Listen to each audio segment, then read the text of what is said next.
Welcome again to another episode of Mazars Microsoft Practice Fireside Chat. I'm John Accardi, the lead partner on the Microsoft practice.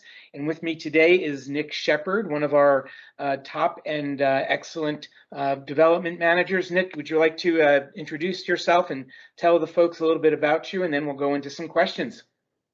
Hi, John. I'm Nick Shepard. I'm a solutions architect here at Mazars. I run a team that builds applications using Power Platform custom application development on the Microsoft platform. We try and solve technical problems both internally and externally for our customers. Awesome. Thanks, Nick. So today's topic is around Power Automate, which is a wonderful tool, and we've got some great customer references. Nick, maybe you can tell the folks a little bit about what Power Automate is and how it's enabling companies to solve emergent business problems. Absolutely.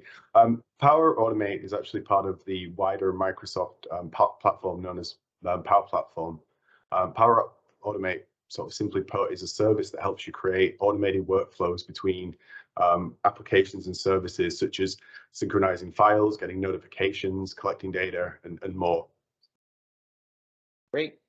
With what are the RPA capabilities in Power Automate? So there are two ways of looking at Power Automate's RPA capabilities. The first is the cloud flows. So these are offerings that are based in the Azure cloud, will connect to online systems such as Microsoft Exchange, Teams, SharePoint.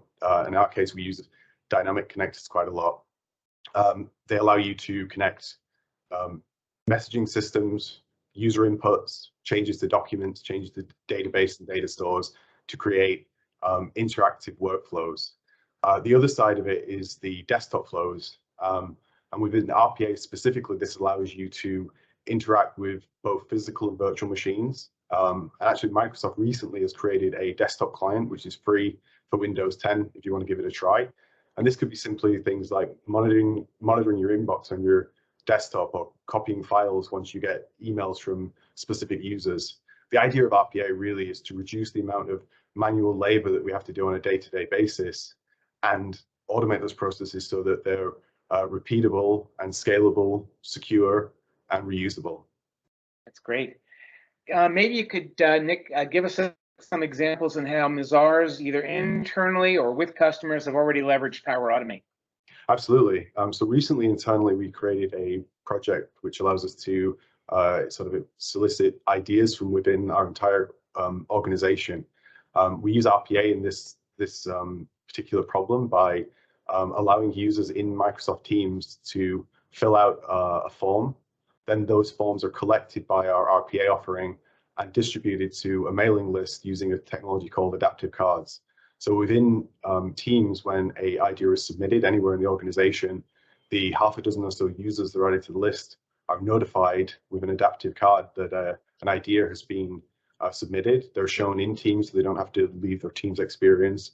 And they're able to rate it there. Once they click and say submit, and a number of those have been collected, it then moves through a workflow to then finally create a summary email that's sent out to the owner of the process. Externally, we're using RPA right now to do an exciting product using Microsoft Cognitive Services in Azure to process large volumes of PDF forms, change them into a proprietary format, and then coalesce that data and send it over to our customers for analysis. Is that the one that we've done for real estate, or is there another use case that we've done around real estate as well? It is. So yeah, it's a real estate customer who are taking advantage of a tax abatement scheme. They collect off a couple hundred contractors that work for them on the projects, everything from scanned PDFs to hand filled in. We're leveraging Microsoft's cognitive services and machine learning to actually read, think of it as very advanced optical character recognition, to read from these forms and then turn, a dozen or so different forms into a standard input. So this is a really interesting technology and has a series of applications, not just in construction, but in finance and basically any healthcare industry you could imagine. Anywhere where forms are being physically printed, filled out, and then need to be re-ingested to a digital version for the purposes of archiving and processing. this technology can be used for that. Yeah, it would seem that would span almost every industry. There's probably not many that don't need forms scanned and say in some form or another, right? Absolutely. I mean, as we're sort of moving from the physical into the digital and we're performing digital transformations, oftentimes starting point is organizations that are leveraging Excel and physical documentation. And actually, with the Microsoft Power Automate offering, those are two of their primary use cases. So you can take a very rich Excel workbook that a company might have been using for potentially decades and use that as your central base data source with Power Automate, and then from that build out a feature-rich, fully integrated series of workflows and connections, as I said, into the Power Platform itself or into existing technologies like Microsoft Teams or Microsoft Exchange. Awesome, great. Well, thanks, Nick. Appreciate your time today. And hey, folks out there, if anybody interested in RPA or Power Automate, please give Nick or I a quick shout. Thank you. Absolutely. Thanks a lot, John.